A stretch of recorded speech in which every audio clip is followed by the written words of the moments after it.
சாத்தான்குளம் தந்தை மகன் கொலை வழக்கில் குற்றவாளிகள் என தீர்ப்பளிக்கப்பட்ட 9 பேருக்கு மதுரை மாவட்ட நீதிமன்ற முத்துக்குமரன் இன்று தண்டனை விவரங்களை அறிவிக்கிறார்.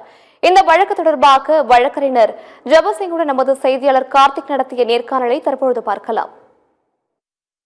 சாத்தான்குளம் ஜெயராஜ் பென்னிக்ஸ் இறப்பு தொடர்பாக பல்வேறு கட்டங்கள் விசாரணை முடிவுக்கு பின்பாக தற்போது 9 நபரும் குற்றவாளிகள் என அறிவிக்கப்பட்டது. இதற்கான தீர்ப்பு இன்றைய தினம் அறிவிக்கப்படும் என்று எதிர்பார்க்கப்பட்டதில் தற்போது 3:30 மணிக்கு இதற்கான தீர்ப்பு வழங்க இருக்கிறார். அதுக்குரிய வழக்கறிஞரிடம் அது தொடர்பாக கேட்போம்.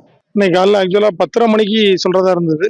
அது இன்னைக்கு மற்ற வழக்குகளை எல்லாத்தையும் ஒத்தி வைத்து விட்டு மாலை 3:30 மணி அளவில் மீண்டும் நீதிமன்றம் கூடி இன்று தண்டனை விவரங்களை அறிவிப்பதாக நீதிபதி அவர்கள் அறிவித்துள்ளார்கள். ஏன்னா கஸ்டடியும் ஏற்கனவே வர வேண்டி இருக்கு. அதனால இப்ப இருக்கிற கூட்டம் இருக்கக்கூடாதுங்கிறனால அப்படி செய்யறாங்கன்னு நினைக்கிறேன். கடந்த 23ஆம் தேதி இது தொடர்பாக வழக்கு வந்துச்சு. அப்ப 9 பேரும் குற்றவாளிகள் அறிவிச்சாங்க. இந்த தீர்ப்பு அறிவிக்கல ஏன் தாமதம் போயிட்டே இருக்கு? தொடர்ந்து 23, அடுத்து 30, 2ஆம் தேதி, 6ஆம் தேதி போயிட்டே இருக்கு.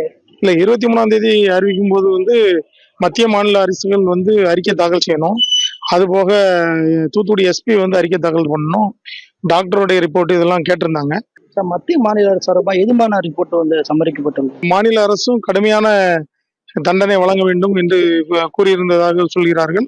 மத்திய அரசும் மெயில் அனுப்பியிருக்காங்க. அதுல அதிகபட்ச தண்டனை வழங்கணும்னு சொல்லியிருக்காங்க.